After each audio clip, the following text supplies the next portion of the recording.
성경에 총 5권의 책을 썼습니다. 요한복음, 요한 1, 2, 3서, 그리고 요한계시록 총 5권의 말씀을 기록을 합니다. 이 5권의 말씀이 서로 분리되어 있지 않습니다. 한 사람이 쓰여졌다는 이유도 있겠지만 성령의 인도하심에 따라 쓴 이 글들은 서로 보완이 되어 있고 서로 연결이 되어 있는 것을 알 수가 있습니다. 예를 들면 요한복음은 예수 그리스도를 믿어야 함을 적고 있습니다.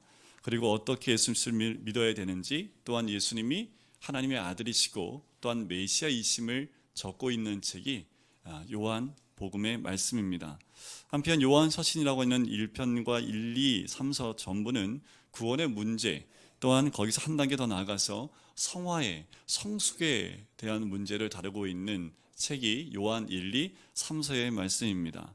참 그리스도인이라면 어떻게 살아야 될지, 참다운 그리스도의 삶이 무엇인지에 대해서 이야기하고 있는 책, 그것이 요한 1, 2, 3서의 말씀입니다. 요한계시록은 영화에 대한 부분을 나누고 있지요.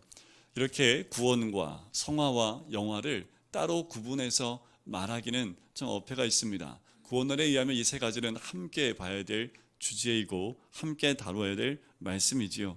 요한복음이 우리를 위해 죽으신 그리스도에 대하여 하시는 말씀이라면 요한 서신은 우리 안에 살아계신 예수 그리스도를, 요한계시록은 다시 오실 예수 그리스도에 대해서 이야기하고 있다라는 겁니다.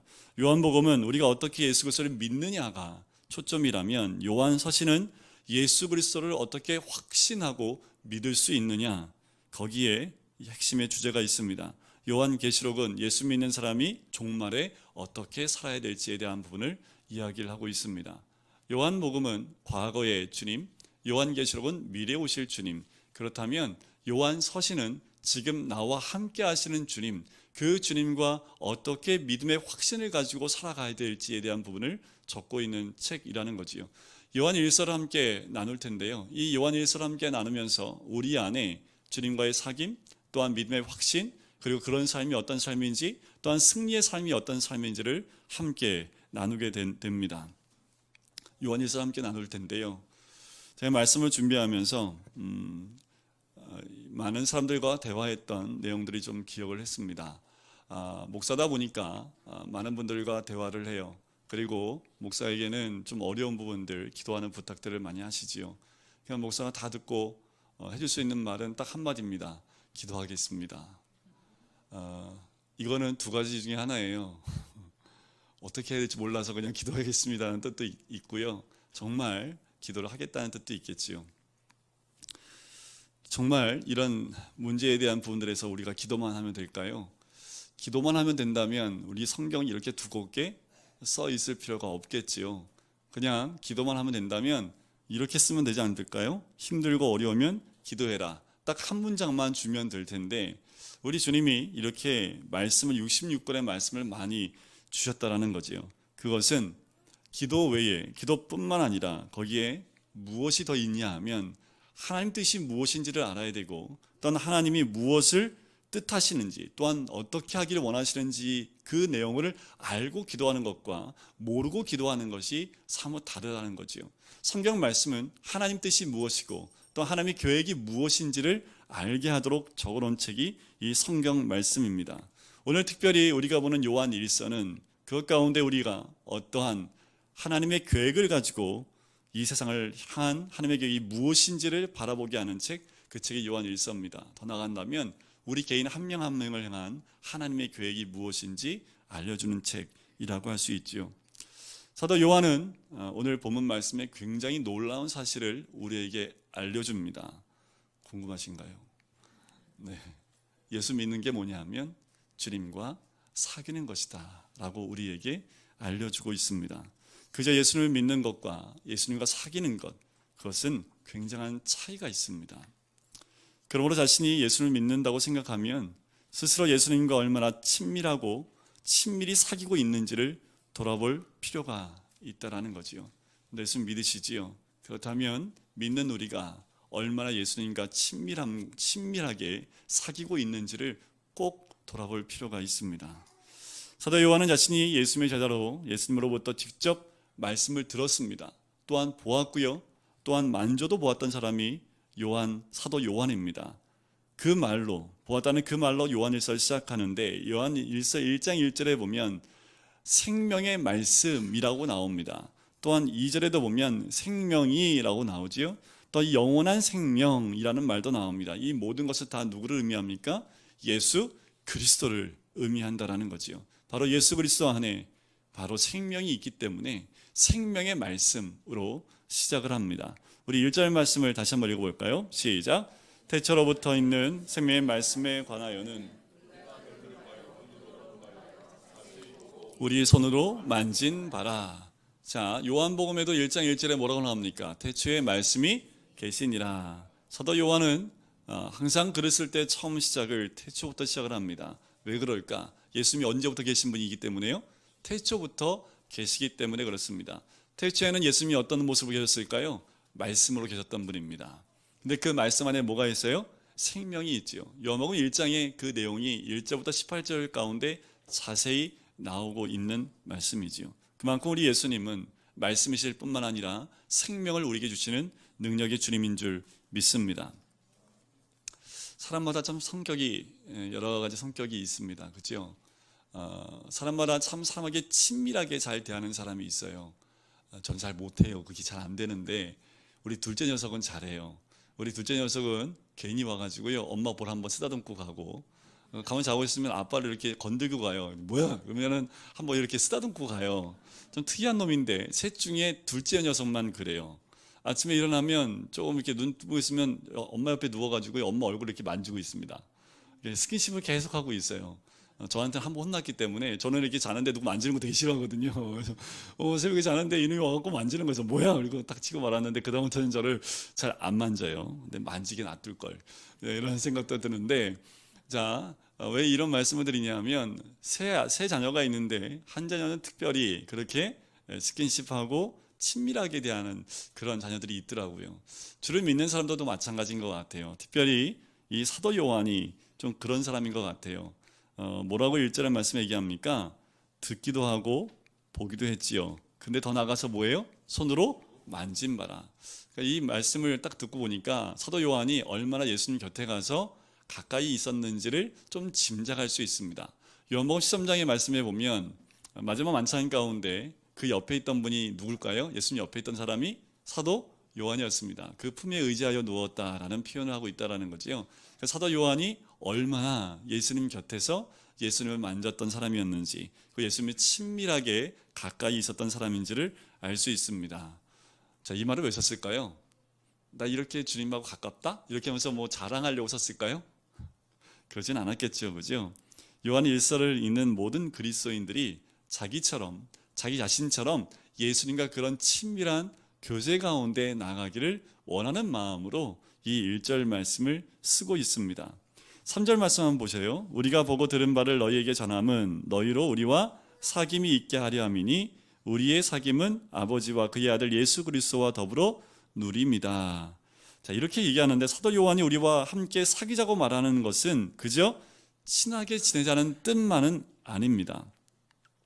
예수님과 친밀한 교제를 우리와 함께 나누자라는 거죠. 얼마나 큰 축복인지 그 축복을 나 혼자 누리기 아까우니까 그 축복을 가진 우리가 너희와 함께 이 모든 교제와 또한 모든 친밀한 이 사귐과 교제를 갖고 싶다라고 이야기하는 거지요.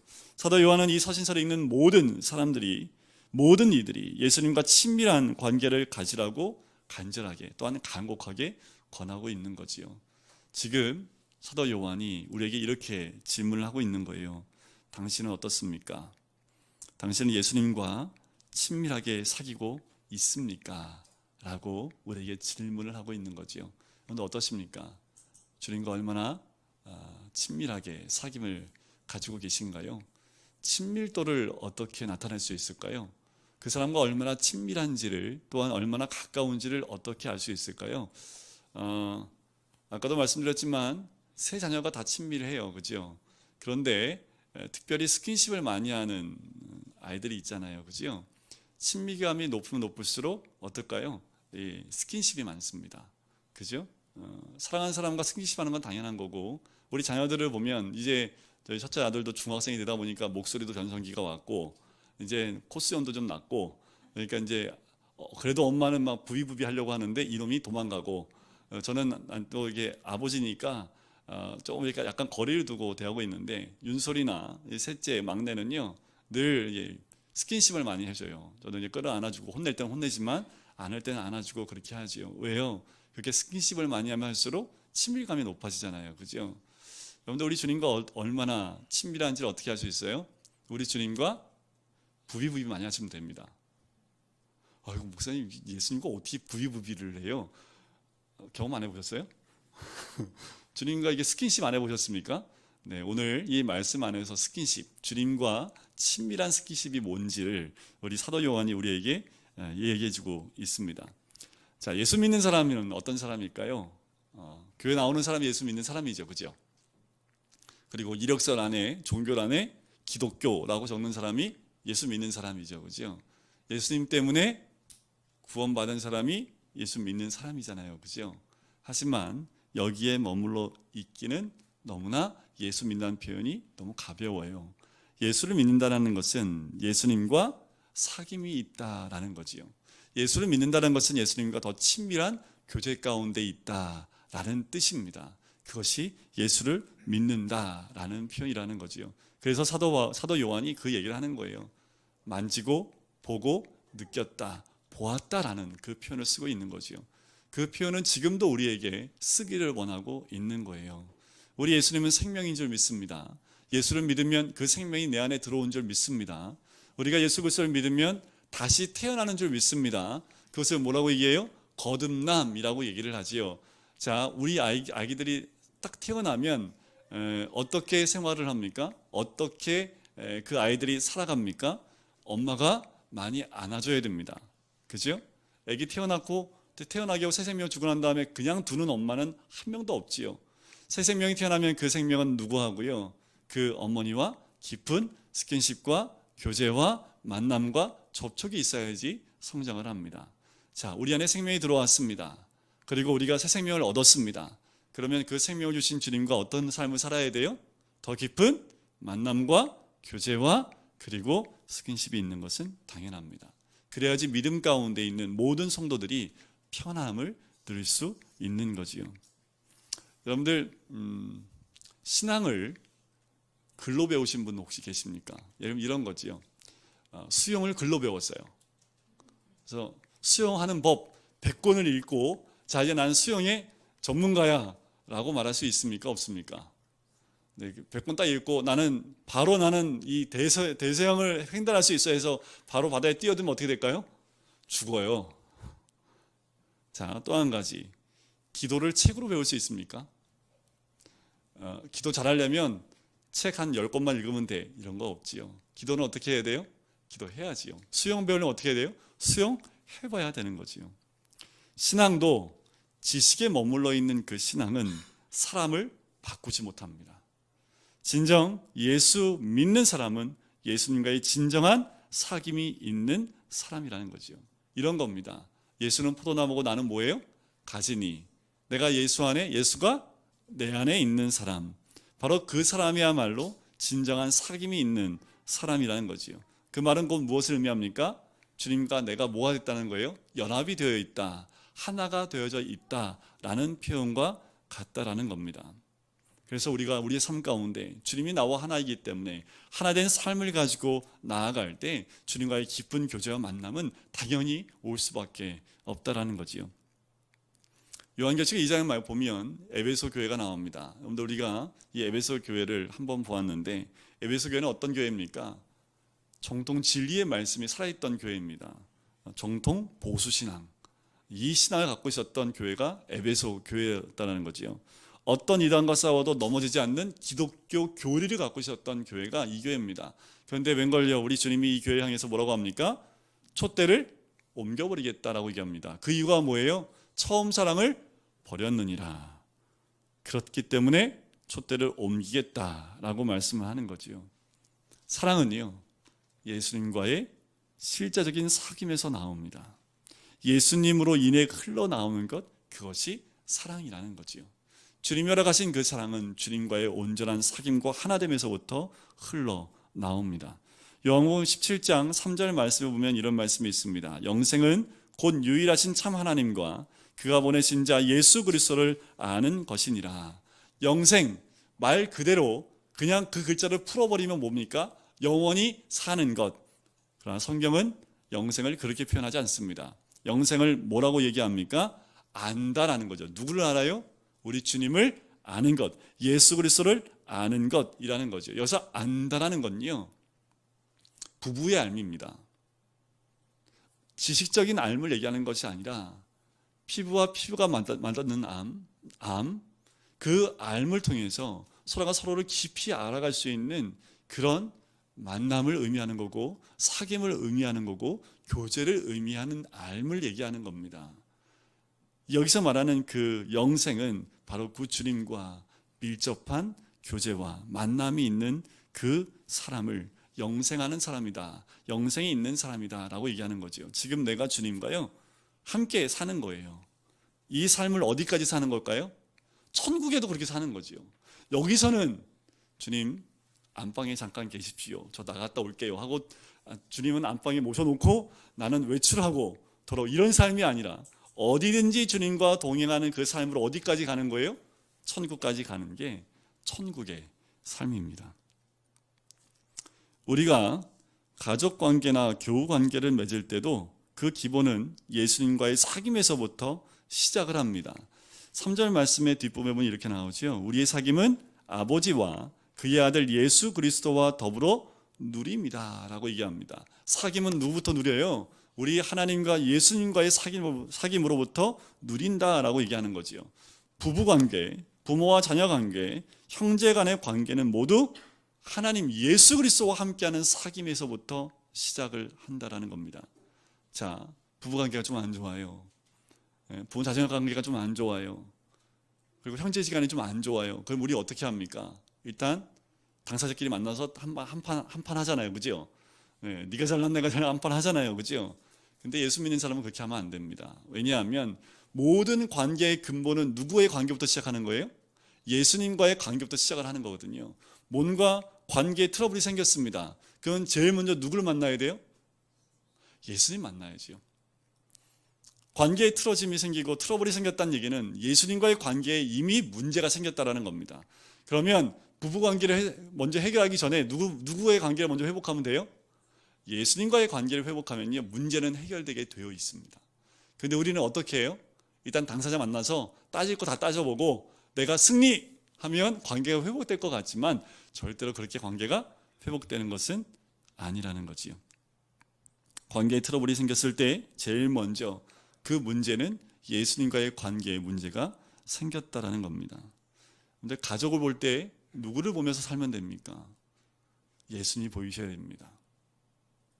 모든 관계의 기본이 예수님과의 사귐과 교제이기 때문에 아내를 바라보면서 누구를 보셔야 돼요? 예수님을 보셔야지요. 그러면 싸울 수 있어요, 없어요? 싸우시는군요. 네. 저도 이 말씀을 준비하면서 가족을 볼 때 예수님이 함께 보여야 합니다 해놓고 눈물 표시를 짝짝 해놨습니다. 왜 해놨을까요? 저도 일단은 제가 먼저 드러나고 난 다음에 뒤돌아서면 아이고 주님 이렇게 되는 거죠. 다 인간이기 때문에 저도 마찬가지입니다. 하지만 우리 자녀를 볼 때에도 내 아내와 남편을 볼 때에도 누구를 함께 봐야 됩니까? 예수님을 함께 봐야 되는 것. 그것이 주님과 사귐을 갖고 있는 사람들의 특징이라는 거지요. 예수님이 함께 보일 때 천국 같은 관계가 이루어질 수 있는 겁니다. 교회의 교우 관계도 마찬가지예요. 교우 관계 가운데에도 내가 주님과 정말 진정한 사귐 가운데 들어가 있으면요 모든 관계 가운데 누가 보여야 돼요? 예수님이 보이셔야 되는 거죠. 그럼 관계가 깨질 수 있어요, 없어요? 관계가 깨졌다는 얘기는 누구의 관계가 깨진 거예요? 예수님과의 관계가 깨졌다니까요. 그럼 그 사람 찾아가야 돼요? 아니면 예수님 찾아가야 돼요? 일단 예수님 찾아가서 따져봐야죠.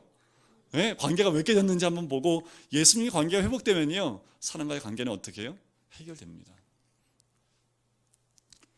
교인들 사이에 문제가 생기는 것, 그것은 바로 주님과의 관계가 문제가 있다라고 보시면 돼요. 우리 그리스도인들에게 우리 주님 주신 사명이 하나 있습니다. 그게 뭐냐 하면 세상을 변화시키는 거죠. 우리 주님이 우리 모든 그리스도인에게 주신 사명입니다. 세상을 변화시키고 또한 모두를 주께로 인도하는 것, 그것이 우리에게 주신 사명이지요. 그런데 요한 1서를 보면 어디에도 이런 말씀이 안 나와요. 세상을 변화시켜라, 세상을 뒤엎어라, 뭐 이런 말이 전혀 나오지 않습니다. 왜 그럴까요? 세상은 우리가 변화시킬 대상이 아니기 때문에 그래요. 우리는 세상을 못 바꿉니다. 그러면 어떻게 해야 됩니까? 자, 사도 요한은요, 세상을 변화시키기 전에 먼저 예수님과의 관계를, 사귐을 바로 가지라고 얘기를 해요. 예수님과 온전히 연합하라는 말부터 먼저 합니다. 그러면 세상은 바뀐다라고 얘기합니다. 왜요? 우리가 주님과의 온전한 사귐이 있고 온전한 교제가 있으면, 그러면 어떻게 해요? 우리가 변화되어지고 변화된 우리를 통해서 이 세상은 변화되게 된다라는 거지요. 우리는 예수님과 친밀한 사귐을 가질 수 있는 것을 믿어야 합니다. 사도 요한이 누렸던 그 친밀함을 우리도 가질 수 있다는 것을 믿으셔야 합니다. 요한복음 14장에 보면 이런 말씀이 있어요. 내가 너희를 고아와 같이 버려두지 아니하고 너희에게로 오리라. 조금 있으면 세상은 다시 나를 보지 못할 터이로되 너희는 나를 보리니. 이 말씀은 예수님이 십자가를 지기 전에 다락방 강화에서 하셨던 말씀입니다. 내가 너를 고아같이 내버려두지 않겠답니다. 주님이 십자가를 지고 가시지만 다시 너희에게 오겠다라고 말씀을 하시는 거죠. 예수님이 우리 눈에 보이거나 손에 잡히지는 않으시지만 우리와 늘 함께 계신 것을 믿어야 할 줄 믿습니다. 아프리카 선교를 하셨던 한 선교사님 이야기를 나눠보려고 해요. 웩이라고 하면 굉장히 유명한 선교단체인데, 그 단체의 설립자였던 스터드 선교사님이 아프리카에 작은 선교관을 하나 짓습니다. 그런데 어느 날 선교관에 뱀이 들어온 거예요. 이에 대해서 선교사님이 이제 고기에 있었던, 본국에 있던 사모님에게 편지를 쓴 내용입니다. 이렇게 씁니다. 하나님의 보호의 손길이 우리를 덮고 있어.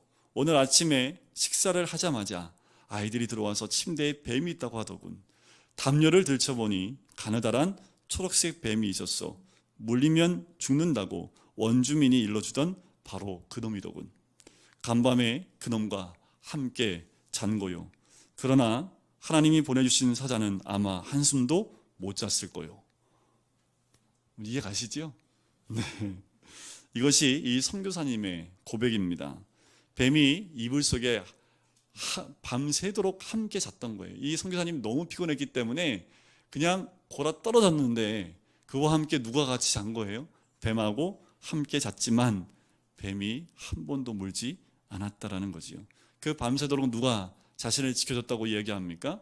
우리 하나님이 그 생명을 지켜주었다라고 이야기합니다. 지금도 이 사건은 실제하고 있는 사건이지요. 이 사건은 선교사님에게만 있는 사건이 아니라 우리와 함께 하시는 주님께서 우리의 생명을 지켜주시는 줄 믿습니다. 우리가 어디 있든지 우리가 알기도 하고 또 모르기도 하는 그런 환경 가운데, 그런 시간 가운데 우리를 직접 보호하시고 지켜주시는 분이 우리 주님인 줄 믿습니다. 아마 그런 경험들은 한 번씩 있지 않으셨겠습니까? 그 주님과 친밀한 교제를 하는 방법을 한번 알려드릴게요. 아까도 말씀드렸지만 만지지도 않고 보이지도 않고 느끼지도 않는데 그 주님과 어떻게 사귐을 갖습니까? 그 방법은요, 말씀을 봐야 합니다. 아니, 이 말씀을 봐야 된다는 게 아니라 말씀을 봐야지 예수 그리스도와 친밀한 교제 가운데 간다니까요. 1절 말씀에 보니까 태초부터 있는 생명의 말씀에 관하여는 이라는 거죠. 예수 그리스도의 이름을 얘기한 것이 아니라 뭘 얘기해요? 생명의 말씀이라고 얘기했다는 거죠. 왜일까요? 그 말씀을 통해서 예수님을 알게 되기 때문에 그렇습니다. 자, 한번 보실까요? 사도 요한은 평생을 예수님과 그런 교제를 했습니다. 그죠? 그런데 평생을 살아계신 예수님과 교제를 했습니까? 아니지요. 사도 요한도요, 딱 3년 정도만 예수님과의 그런 육적인 관계, 또한 서로 알의 관계에 있었지만 십자가를 지고 예수님이 죽고 부활 승천하시고 난 다음에는 그 다음에 어떻게 됐을까요? 사도 요한은 똑같습니다. 우리하고 말씀을 통해서 그제까지 주었던 예수님의 그 말씀을 통해서 주님을 만났고 주님과 교제했고 주님과 동행했다라는 거지요. 그리고 우리 모두가 그 예수님을 말씀을 통해서 알게 됨을 통해서 그 사귐을 누릴 수 있는 것을 사도 요한이 우리에게 알려주고 있다는 거죠. 예수님과 정말 친밀하게 사귀기를 원한다면 뭘 봐야 된다고요? 말씀을 봐야 합니다. 예수님과 친밀하기 위해서 기도받으러 가야 돼요? 아닙니다. 예수님과 정말 친밀해지기 위해서 어떤 신비적인 방법을 우리가 구해야 됩니까? 아니요. 예수님과 정말 사귀고 싶으십니까? 그러면 말씀을 묵상하시면 됩니다. 말씀을 보시면 됩니다. 말씀을 암송하시면 됩니다. 존 웨슬리 목사님이요, 1738년 5월 24일 날 올더스케이트라는 거리에서요, 로마서 말씀을 듣다가 회심을 합니다. 조지 밀러 목사님은요, 어떻게 회심하냐면 어렸을 때 불황하였습니다. 그런데 하루는 친구 집에 놀러 가요. 근데 그 집은 아주 독실한 그리스도인, 독실한 기독교 집안이었거든요. 저녁만 되면 온 집안 식구가 모여서 함께 예배를 드렸던 가정입니다. 근데 그 친구 집에 놀러 갔는데 예배를 드려요. 그럼 어떻게 해요? 같이 예배를 드립니다.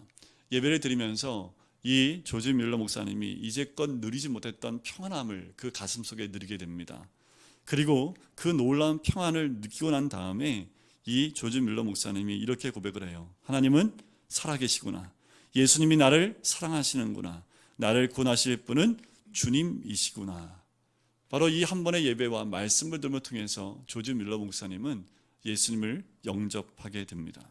그 말씀은 그렇게 주님과의 만남을 허락하는 귀한 능력이 있는 말씀인 줄 믿습니다. 저도 신대원을 준비하는 전도사님들에게 말씀을 가르친 적이 있어요. 한 10년 동안 가르쳤는데요. 김승관 목사님이 저한테 배웠고요. 허우 목사님도 저한테 말씀을 배우셨죠. 제가 말씀을 가르칠 때마다 늘 했던 말씀이 하나 있습니다. 회개하라고. 왜 이 말을 했냐면 전도사들이 신대원 들어가기 위해서 성경을 공부한다는 것 자체가 죄라고 얘기를 했습니다. 말씀은 신대원을 들어가기 위해서 공부하는 게 말씀이 아니라 이 말씀은 살아있기 때문에 그 말씀이 내 말씀이 되기 위해서 말씀을 묵상해야지 대학원이라는 관문을 통과하기 위한 도구로 그 말씀을 암송하고 공부한다면 그건 죄다라고 제가 늘 누누이 얘기를 합니다. 그리고 같이 또 회개 한번 하고 그래도 우리 신대원 가야 되니까 일단 공부는 하자라고 이제 공부는 하긴 했는데 성경은 도구가 아니지요. 성경은요, 그 안에서 주님과의 깊은 교제와 만남을 갖게 하는 그 말씀의 능력입니다. 정말 예수님과 그렇게 친하게 사귈 수 있을지 아직 확신이 안 서는 분이 있을 수 있습니다. 그런데요, 이런 분들 정말 예수님과 사귀기를 원하십니까? 정말 예수님하고 친밀하게 교제하기 원하십니까? 제가 질문하고 있는데 정말 원하시면요 돼요. 제가 이 말씀 왜 드립니까? 정말 원하는 사람이 흔치 않아요.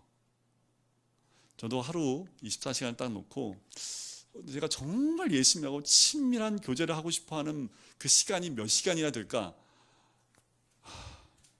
제가 답을 못 드리겠어요. 저도 매일 교회에서 말씀을 보는 저도 매 순간 우리 주님과 정말 친밀한 교제 가운데 들어가서 막 이런 적이 몇 번이나 있을까, 도대체 몇 시간이 될까 보니까 저도 많지 않더라고요.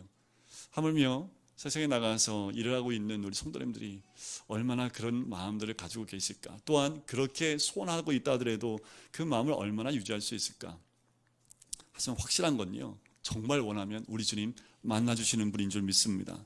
우리 주님 그렇게 매몰찬 분 아닙니다. 만나고 싶어갖고 정말 그러면 우리 주님 만나주시는 분인 줄 믿습니다.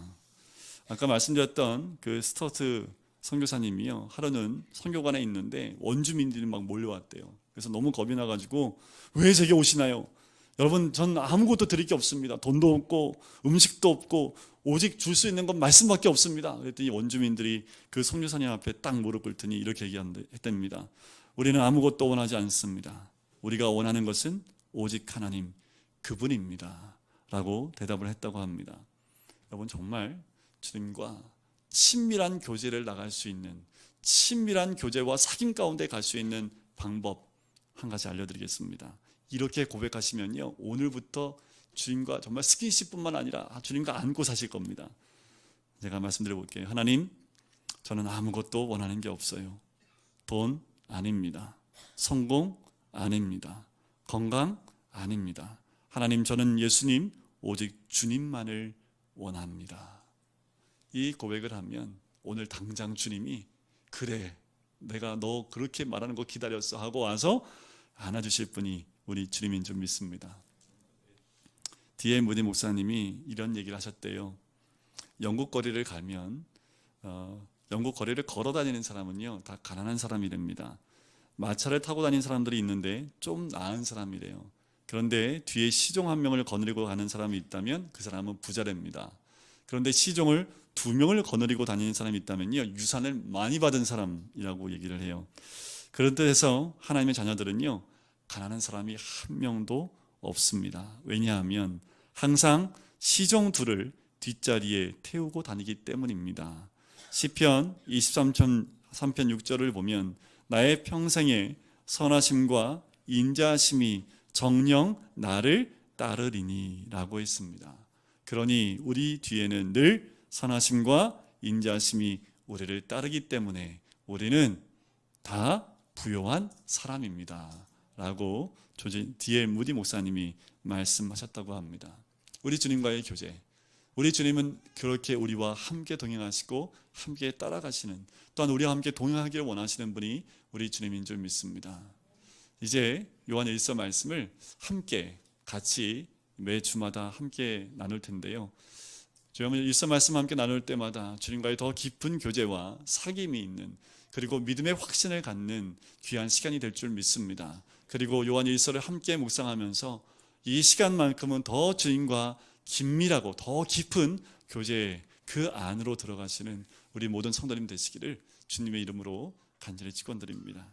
기도하겠습니다. 우리 같이